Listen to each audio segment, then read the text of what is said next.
안녕하세요, 여러분. 오늘 마커스복음의 기독교의 심장, 얇은 곳, 마음 열기 이 부분을 같이 한번 나누어 보도록 하겠습니다.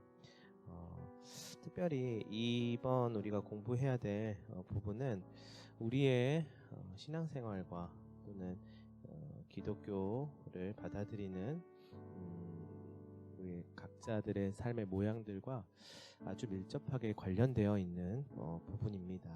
열린 마음 또는 마음 열기를 뜻하는 말이죠. 여기서 얇은 곳이라고 이야기하고 있는 것인데 어떻게 성경 또는 성서와 예수 그리스도 그리고 하나님에 대한 것이 나의 삶에 있어서 와닿고 또 나의 삶을 변화시키고 또 어떻게 그것들이 내 안에서 작용하는지가 이 얇은 곳을 통하여서 우리는 경험하게 된다라는 것을 오늘 볼 수 있으면 좋겠어요. 여기서 열린 마음과 얇은 곳이라고 표현하고 있어요. 그래서 open heart 그리고 thin places라고 이야기합니다. 그런데요, 이것은 관계를 맺는 삶 안에서 작용되는 것이에요. 즉 이러한 얇은 곳 또는 열린 마음을 통하여서 관계라고 한 것을 맺어지게 되는데요. 그것이 곧 변화된 삶으로 이끌어주게 된다는 것입니다.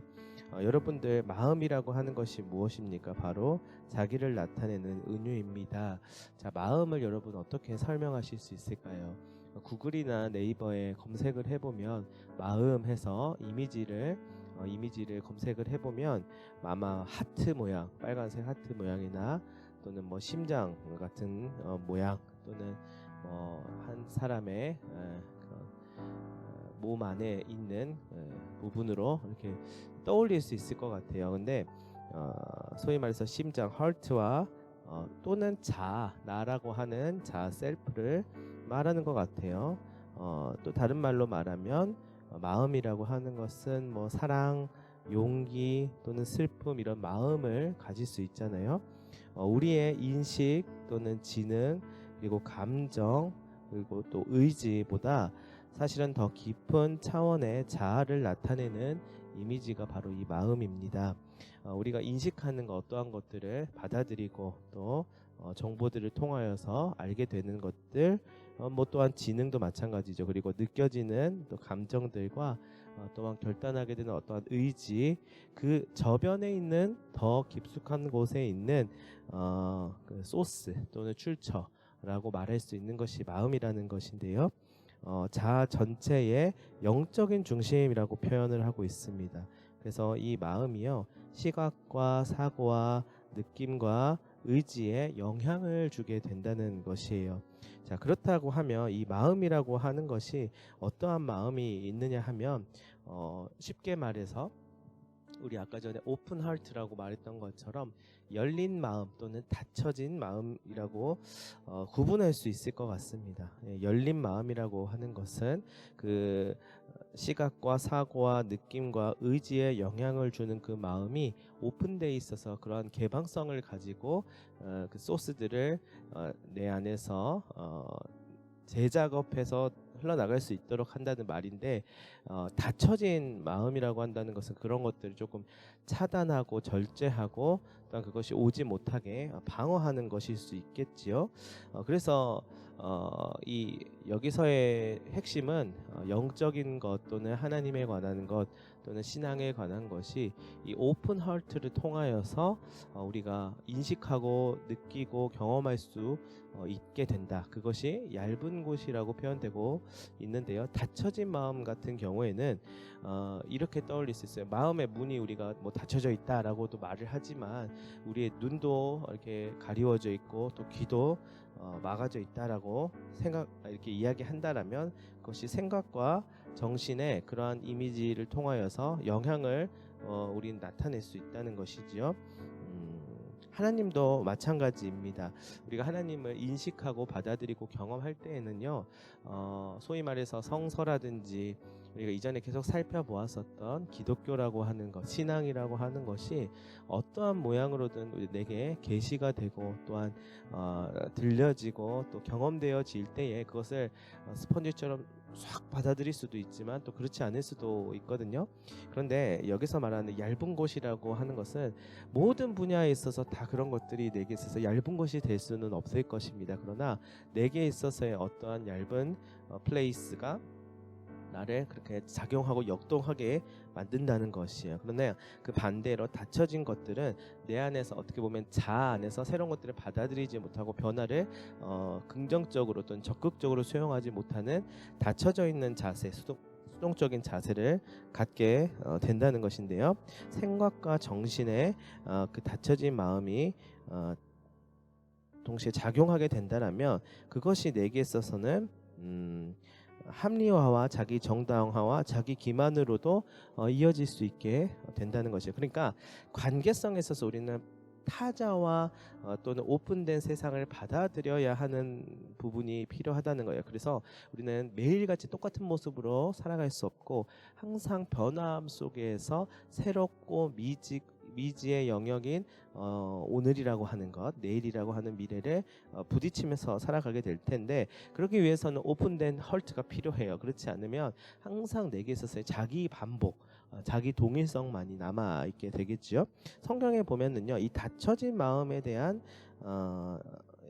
예시가 있습니다. 바로 출애굽 사건에서 바로 왕 같은 경우에 바로 왕이 마음에 강팍함이 있어서 이스라엘 백성들을 애굽을 못 나가게끔 하는 모양들이 있었잖아요. 그때에 뭐 10가지 재앙들이 있었고 또한 결국 홍해 바다를 가르는 일들이 있었지만 결국은 바로의 마음이 그러한 결과를 낳게끔 하는 원인을 제공하였다는 것이 닫혀진 강팍해진 마음이 그들을 보내지 않겠다라고 하는 어떻게 보면 자기 동일성이 그 안에서 오픈 헐트로서 얇은 곳으로서 개방되지 못한 것이에요. 자기 동일성과 자기 합리화와 또 자기의 경험과도 바로 왕이라고 하는 그 굉장히 폐쇄적인 독재적인 그런 마인드 세팅이 그렇게 나갈 수 있었다는 것입니다. 그랬을 때는요 감사하거나 또는 뭐 정의에 대해서 또는 공감에 대해서 또 현실에 대해서 아주 적극적으로 반응하지 못하는 경향들이 있어요. 이것을 우리는 나쁘게만 말할 수는 없습니다. 우리가 우리 안에서의 다양한 마음들과 또 우리의 셀프 이 자아의 모습들이 있다는 것인데요. 다만 계속 그런 것들이 내게 있어서 반복되면서 또한 그런 것들이 변화가 되지 못한다라고 한다면 자기 안에 갇혀져 있는 것이겠지요. 그렇게 되면 우리는 그것이 자기 중심성으로서 작용될 수도 있고요. 또는 이기성으로 표출이 될 수도 있습니다. 사실은 심리학적인 용어로 말하자면 뭐 자기 방어 기제가 발동한다라고도 말할 수 있을 거예요. 이것은 원인이 있죠. 뭐 과거에 대한 상처와 트라우마로 인한 나름대로 자신을 방어하는 디펜스하는 부분이 있는데요. 그러나 그것이 나의 자아를 모든 것들을 완전하고 온전하게 해주는 솔루션이 될 수는 없을 것입니다. 우리 안에 어떠한 모양이든지 얇은 곳이 있다라는 거예요. 하나님은 우리 안에 거하신다라고 성경에서 말하고 있잖아요. 그 말은 그 얇은 곳을 통하여서 우리가 하나님을 더 알고 받아들이고 내 안에 있는 내 견고한 자아와 벽들이 어느새 조금 더 오픈될 수 있게끔 된다는 것을 우리는 기억해야만 할 것 같습니다. 그 말을 성경에서 성령 하나님의 영이 닫힌 마음을 열어줍니다라고 표현을 하지요. 이는 곧 얇은 곳을 통하여서 활동하신다는 말입니다. 이것이 이제 기독교 용어로서 우리가 아주 흔하게 얇은 곳 뭐 이렇게 보통 많이 표현하지는 않지만은요, 우리가 어떠한 느낌인지는 충분히 이해할 수 있을 것이라고 생각합니다. 얇은 곳, 이것은 하나님에 대해 생각하는 특별한 방식입니다. 성서와 기독교 전통에 깊이 뿌리 내리고 있는 이 특별한 방식은요, 하나님을 그 이상 더 more 그 이상으로 생각하며 삶과 삼라만상을 둘러싸고 있는 영으로 이해할 수 있습니다. The encompassing spirit이라고 이야기하죠. 하나님은 어디 다른 곳에 계시는 것이 아니라 바로 이곳에 계신다라는 것을 성령께서 소위 말해 하나님의 영이 움직이는 필드로서 이 얇은 곳을 통하여서 운동하시고 또한 운행하시고 또 그분의 일을 행하신다라는 것을 알 수 있고, 그곳이 다른 어떠한 세계, 다른 어떠한 나라, 다른 어떠한 사람이 아니라 바로 이곳에 계시다는 것을 알 수 있다는 것이에요. 토마스 머튼이라고 하는 한 영성가가 있는데요. 이 사람이 이 부분에 대하여서 이렇게 설명을 하였는데 제가 읽어드리겠습니다. 인생은 이처럼 단순하다. 우리는 절대적으로 투명한 세계 속에서 살고 있으며 하나님은 언제나 그 투명한 세계를 통해 빛나고 계신다. 이것은 단지 우화이거나 듣기 좋은 이야기가 아니다. 이것은 사실이다. 만일 우리가 우리 자신을 하나님께 내어 맡기고 우리 자신을 잊어버린다면 때로 이 사실을 깨닫게 되며 아마도 자주 깨닫게 될 것이다. 하나님께서는 자신을 어느 곳에서나 보여주시며 삼라만상 안에서 곧 사람들과 사물들과 자연과 사건들 속에서 보여주신다. 하나님께서 어디에나 계시며 만물 속에 계시며 우리는 그분 없이는 존재할 수 없다는 사실이 매우 분명하게 된다. 그분 없이는 우리가 결코 존재할 수 없다. 단지 우리가 이 사실을 깨닫지 못할 뿐이다. 자, 그러나 이것을 깨닫게 되는 순간이요, 얇은 곳은 실제의 이 두 차원이 만나는 장소라는 것을 알 수 있게 됩니다. 이 장소는요, 그 두 차원 사이의 경계선이 매우 부드러워지고 서로 스며들며 투과할 수 있게 되는 장소가 되는 것입니다.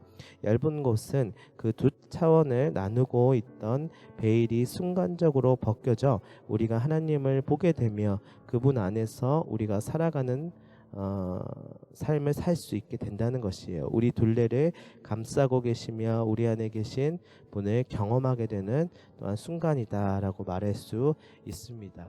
자, 하나의 모멘트 또는 사실 지리적인 장소, 공간적인 이미지로도 우리는 이것을 생각해 볼 수 있을 것이에요. 우리의 마음이 열리게 되는 곳이면은요, 어느 곳이나 그곳이 얇은 곳이 될 수 있다는 것이에요. 이것은 특별히 성례전적인 용어입니다. 얇은 곳은 신성함의 성례전이라고 말할 수 있죠. 우리가 이전에도 성례전적인 표현들을 많이 공부했었잖아요. 이 성례전은 신성함으로 들어가는 매개라고 말했습니다.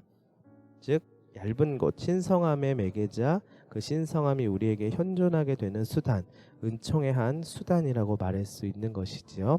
또한 세속적인 것들도 소위 말해서 있습니다. 홀로 정막 속에서 하나님의 영광으로 가득 찬 땅을 경험할 수 있다는 것이에요. 우리가 계시를 말할 때도 일반 계시와 특별 계시 이렇게 이야기하잖아요. 이 얇은 곳이라고 하는 것들도 성례전적인 용어라고 말하고 교회 안에서 경험되어지는 것들, 우리는 그렇게 이해할 수 있지만 실제로 자연이라든지 또는 광야라든지 또는 예술이라든지 음악이나 시나 문화 등을 통하여서도 이 얇은 곳을 경험할 수 있게 된다는 것입니다.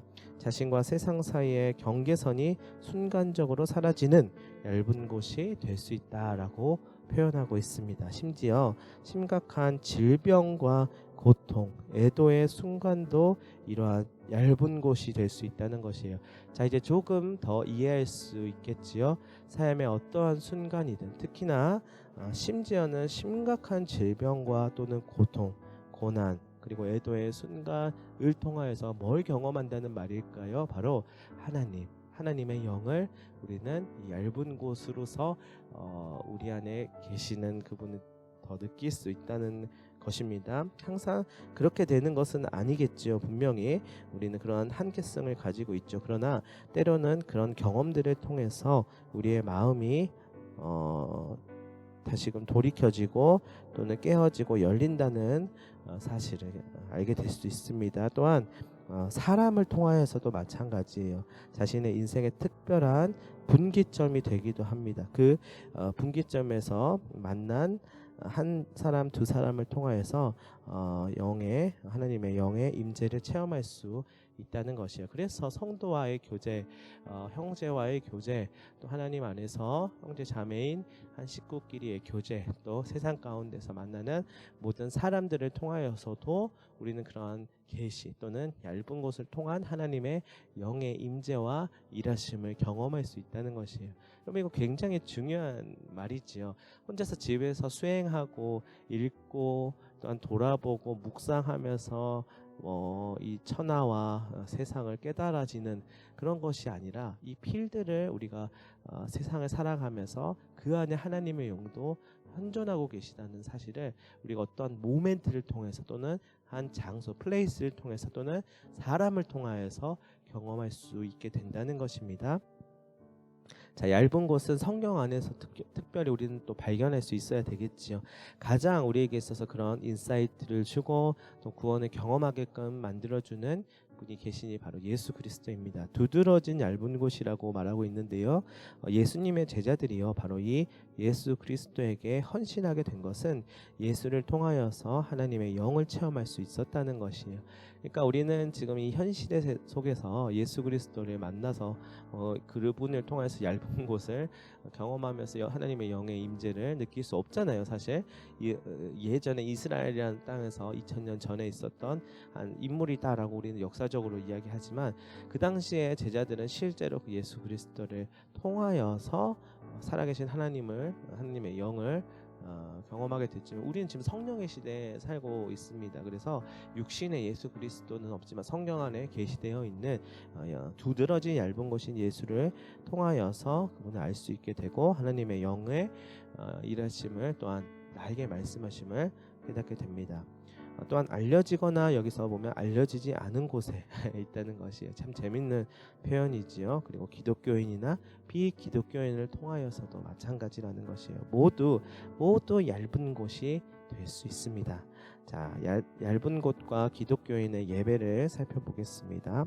어떻게 얇은 곳이라는 개념이 우리로 하여금 전통적인 기독교인의 예배, 곧 집단적 예배와 개인적 예배를 이해하는 데 도움을 주는가 하는 점을 살펴봐야 되는데요. 기독교 예배의 중심적인 목적은 우리의 마음이 열려지는 얇은 곳이 되려는 것입니다. 자, 예배를 드리는 이유가 뭘까요? 우리가 현 시대에도 매주 예배를 드리고 있잖아요. 도대체 이것을 왜 하는 것일까요? 예배라고 하는 매개 또는 이 얇은 곳을 통하여 하나님의 영을 경험하는 것이죠. 이것이 우리에게 있어서 몇 번의 율법적인 의미로서 횟수를 정해서 그것을 이루어야 된다라고 하는 당위성은 전혀 없습니다. 또한 이 예배를 더 많이 드리고 더 예를 들면은 뭐 이렇게 소위 말해서 빡세게 드린다고 해서 그것이 우리에게 있어서 뭔가 더 이득을 주거나 효력을 발휘한다고 말할 수는 없어요. 다만 한 번의 예배더라도 그 예배를 통하여서 우리는 얇은 곳을 경험하게 되는 것이고 마음이 열려지게 되는 것이에요. 예배 또는 기도 생활도 마찬가지입니다. 어떻게 얇은 곳으로서의 기능을 갖고 있는지를 우리는 계속해서 부딪히며 들여다봐야 될 것이에요.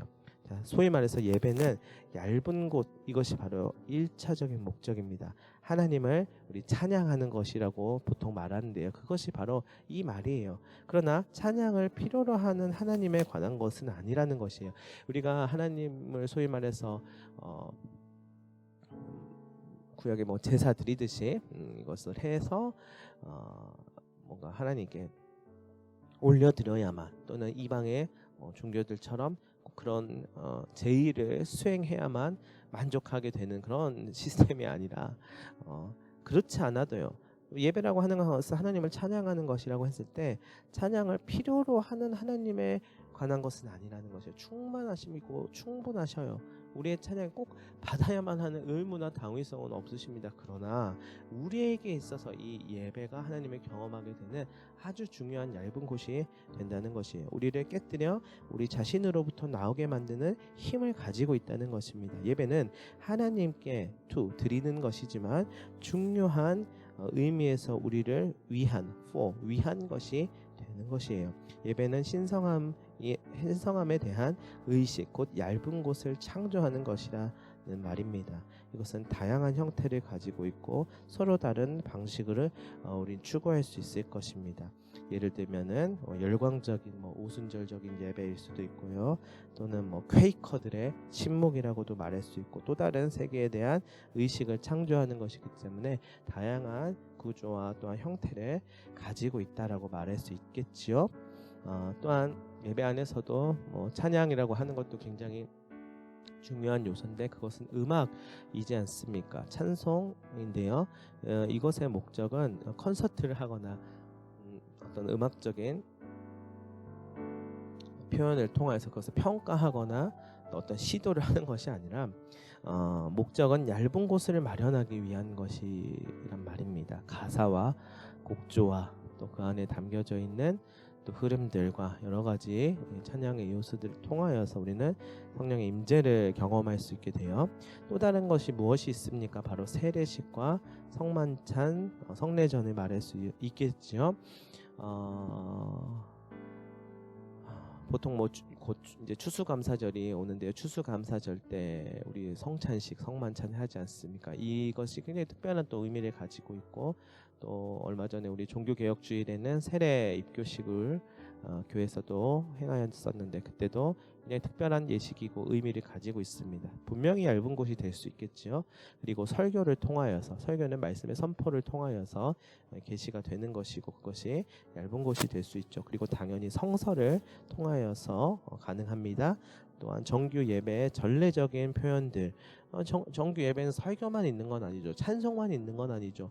예를 들면 사도신경과 주기도문, 참회의 기도 등등 이러한 전례적인 순서 안에 있는 표현들도 가능하다는 것이고요. 또한 성도의 교제 가운데 또 예배 시간 자체에도 그리고 우리가 기독교적으로 따르고 또한 의미를 되새기는 절기들을 통하여서도 마찬가지입니다. 우리 절기교육 특히 교회학교에서도 많이 하는데요. 이 절기들이 그냥 우리 세상에서 말하고 있는 휴일과 무슨 기념일 이런 의미가 아니라 절기들이 가지고 있는 또 영적인 의미들이 있지 않습니까? 아까 말했던 예배 순서와 또 집단적 예배와 개인적 예배 그리고 침묵 그리고 영성일기 그리고 수련회나 또는 피정 또는 순례나 금식과 같은 수행을 통하여서도 우리는 이 생활, 우리 경건 생활이라고 보통 말하는 그러한 요소들이 있습니다. 기독교인의 생활이라고 말할 수 있는 것인데요. 이것이 내 마음의 부활을 위한 것이라는 말이에요. 내 마음의 문이 열리고 오픈 하트가 되게끔 하는 부분들이다 생각하시면 되겠습니다. 자신을 하나님의 영에 개방시키는 것 얇은 곳이란 우리가 그분 안에서 살고 움직이며 존재하는 분의 신비에 대하여서 우리가 마음을 열고 그 신비에 의해 양육되는 장소들과 수행들을 말하는 것이다.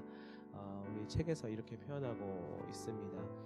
어떠한 의미인지 가장 또 잘 이해하고 계시는 분들이 있을 텐데요. 저는 이런 말을 드리고 싶어요. 이런 열린 마음, 오픈 하트와 또 얇은 곳이라고 하는 것은 그저 인간적인 노력으로는 되지 않는다라는 생각이 듭니다. 분명한 콜링이 있고요. 또 나를 추동시키시고 역동시키시고 또 부르시는 콜링하시는 그 부름 앞에 반응하는 것이 분명히 필요한 것 같아요. 아무리 내게 있어서 이런 것들의 요소들이 깔려 있고 펼쳐져 있다 하더라도 우리가 그런 것들을 받아들이지 않는 소위 말해 닫혀진 마음이 있다라고 하면 강팍해져 있다라고 하면 아무리 있어도 소용이 없는 것이겠지요. 그러나 그때를 잘 캐치하고 민감하게 반응하면서 오픈 하트하게 되면은요 없는 분이 아니라는 것이에요. 하나님의 영이 내 안에서 충분하게 일하시고 또한 나의 삶의 필드에서 일하심을 경험하게 될 수 있을 것입니다. 다시 말해서 열린 마음도 있지만 닫혀진 마음도 있다는 것인데요. 우리는 항상 모든 순간에 24시간 365일 오픈 하트로 살아갈 수는 없겠지요. 닫혀진 마음도 분명히 있습니다. 그러나 이 두 가지 마음이 사실은 함께 간다는 것을 기억해야 할 것입니다. 열린 마음과 보는 것은 또한 함께 가는 것입니다. 열린 마음은 우리가 어떠한 것에 관심을 두고 마음을 두느냐, 시선을 두느냐에 같이 가게 된다는 말입니다. 열린 마음은 또한 자연의 경이와 신비에 대하여서 생생하게 느낀다. 이 세상에 있는 자연은 인간에게 있어서 그저 뭐 데코레이션으로 세상 살아가는데 우리가 살아가는 소위 말해서 생존을 위한 그냥 도구가 아니라 이 자연이라고 하는 하나님의 창조물을 통하여서 분명히 경외와 그 신비를 통해서 일어나는 것. 우리가 계절의 바뀜. 벌써 이제 가을이 와서 낙엽이 지지 않았습니까? 봄이 오고 꽃이 피고 여름이 오고 겨울이 오는 모든 그 과정들을 통하여서 이 세상을 주관하시는 하나님을 우리는 알 수 있게 된다는 것이에요. 열린 마음 또한 그것은 감사함과 함께 갑니다. 열린 마음이 있는데 계속 불평이 생기고 또한 열린 마음이 생겼더니 오히려 삶이 망가지는 것 같고 내 안에 우울이 가득 차서 내가 이 삶을 살아가는데 있어서 더 회의적으로 된다는 것은 사실 하나님과 성령께서 일하시는 것이라고 말할 수는 없을 것 같아요. 분명한 그러한 마음들이 있지만 우리에게 있어서 어떠한 씨앗을 심겨주는 것인데요. 그것은 생명이에요. 또는 감사한 마음이라고도 표현할 수 있을 텐데요. 이 삶을 긍정하는 것이지요. 또한 삶의 긍정함을 통하여서 더욱더 우리가 모르는 신비들과 미지의 영역들 안에서 하나님의 일하심을 이야기할 수 있게 될 것이에요. 닫혀진 마음으로서 자기 동일성과 폐쇄적이고 또한 그런 것들을 반복하고 또한 집착하면서 나름대로의 결론을 맺고 세상을 회의적으로 생각할 필요가 없다는 것입니다. 이 열린 마음은요 또한 함께 아파하는 마음과 정의를 위한 열정으로 함께 합니다. 함께 아파하는 마음과 정의를 위한 열정이 어디서부터 오는지 알겠지요? 여러분 그것이 없다라고 하면 돌아봐야 하는 것이에요. 내 이웃들과 주변이 어떻게 돌아가고 있으며 또한 어떠한 일들이 수행되어져야 하는지에 대한 센스가 필요하다는 것이에요. 그렇지 않고 내 삶에 있어서의 더욱더 강팍함만이 생겨진다면 그러한 모습들이 우리에게 있어서 훨씬 더 부정적인 영향을 주지 않을까라는 생각을 합니다. 제가 좋아하는 노래 중에서 양동근 씨의 어깨라고 하는 그 랩이 있는데요. 그 노래 중에서 내 어깨의 기대라고 하는 가사의 표현인데요. 어린아이의 소리가 들리지 않는다면, 지저귀는 새들의 새소리가 들리지 않는다면, 떡볶이가 맛있게 느껴지지 않는다면, 그렇다면 너는 지금 어떠한 어려움을 겪고 있구나. 그러니 내 어깨의 기대라고 하는 그런 표현인데요. 아파하는 마음, 또한 주변 사람들과 세상을 이해하는 열린 마음이 필요하다는 것이죠. 또한 기독교인의 삶, 그리스도 안에서 사는 생활의 목적은요, 더욱더 자비로운 사람이 되는 것이다라고 말합니다. 반대말은 자비롭지 않은 나쁜 사람이 되는 것이죠. 자, 자비로운 사람은 무엇일까요? 내게 있어서 또는 내가 사랑하는 사람들, 주변 사람들, 또한 타인에 대하여서 그런 마음들을 흘려보내는 것이죠. 저는 이것도 인간 안에서 자기통일성으로 나오는 마음은 아니라고 봐요. 그러면 누구한테부터 올까요? 하나님의 영으로부터 오픈 하트 안에서 이루어지게 되겠죠. 자, 오랜 세월 동안 기독교인들은 열려진 마음, 새로운 마음, 변화된 마음을 갈망해 왔습니다. 이것이 변화하는 시대 속에서 기독교가 생존할 수 있고 또 기독교가 유지될 수 있는 비결이었다고 생각합니다. 열려진 마음들이 하나님이 일하시는 필드로서 작용하여서 옛날 이스라엘에서의 2000년 전에 있었던 일이 남의 일이 아니라 다른 나라의 역사 일이 아니라 내게 있어서 의미를 주는 특별함이 생기는 것이죠. 그것은 성령이 하시는 일이라는 거예요. 우리가 이성적으로 그저 판단하여서 우리가 우리의 삶만을 그냥 생존과 돈 많이 벌어서 성공하는 삶에 대한 목적 의식을 가지고 그냥 살아가는 삶이 아니라 뭔가 다른 이유와 목적이 있고 의미가 있다는 것을, 그리고 내가 하는 일에 대한 타자를 수용하고 또한 타자를 위한 무엇인가의 영역이 있다는 것이에요. 자, 기독교인의 삶은 새로운 마음, 열려진 마음, 살갗처럼 부드러운 마음, 자비의 마음에 관한 것이다. 기독교인의 생활은 하나님의 성령이 얇은 곳에서 우리의 마음을 여시는 것에 관한 것이다. 자, 같은 말이지요. 자, 우리는 이 얇은 곳에 대해서 오늘 살펴보았는데요. 이전에 기본적인 기독교에 우리 꼭 다루어야 될 주제들이 있었고 또 하나님 나라에 대해서도 말하였습니다. 그러나 저는 이 얇은 곳이 굉장히 큰 중요함을 가지고 있다라고 생각합니다. 하나님을 인식하는 것, 또 하나님을 인식하여 내가 어떠한 반응을 하는 것, 이 모든 것들이 내 안에서 이루어지고 또 내 밖에서도 이루어지고 있는 것인데요. 우리가 이 얇은 곳을 계속 발견해 나가고 또한 경험하게 될 수 있으면 좋겠어요. 성도와의 교제는 이런 이야기들을 하는 것이에요.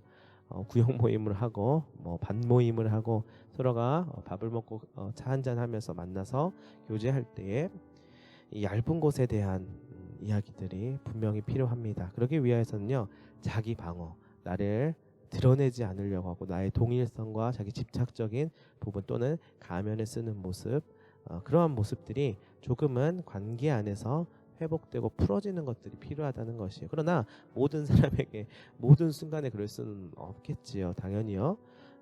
그 말은 열린 마음으로만 살 수는 없다는 말이에요. 닫혀진 마음도 분명히 우리와 함께 간다는 말인데요.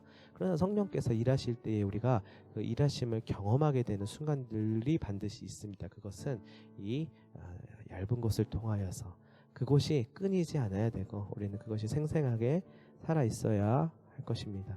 리플리 증후군이라고 하나요? 살아가는 실제의 자신의 모습의 삶과 보여지고자 하는 모습이 확연하게 다른 현상들 또는 그런 이야기들이 오늘날 시대 속에서 있는 것 같아요.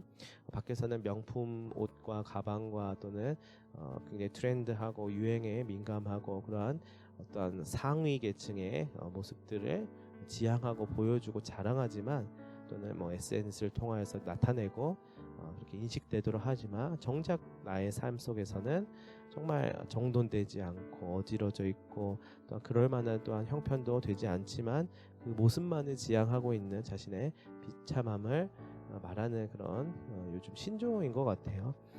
그런 모습들을 영화나 또 매체를 통하여서도 많이 또 보게 됩니다. 사회적인 이슈고 문제라는 것인데요. 자, 그렇다면 우리는 돌아봐야 돼. 나는 어떠한가? 내게 있어서 또한 얇은 곳은 무엇인가? 닫혀진 것은 무엇인가? 그리고 하나님께서 내 안에 어떻게 일하고 계시는지, 그리고 나는 어떻게 반응해야 되는지를 이것이 신앙생활이지요. 이것을 계속 돌아보고 이야기하고 또한 예배를 통하여서 더욱더 깊어질 수 있게 되기를 바랍니다. 오늘은 여기까지 하도록 하겠고요. 또 그 다음 시간에 만나도록 하겠습니다.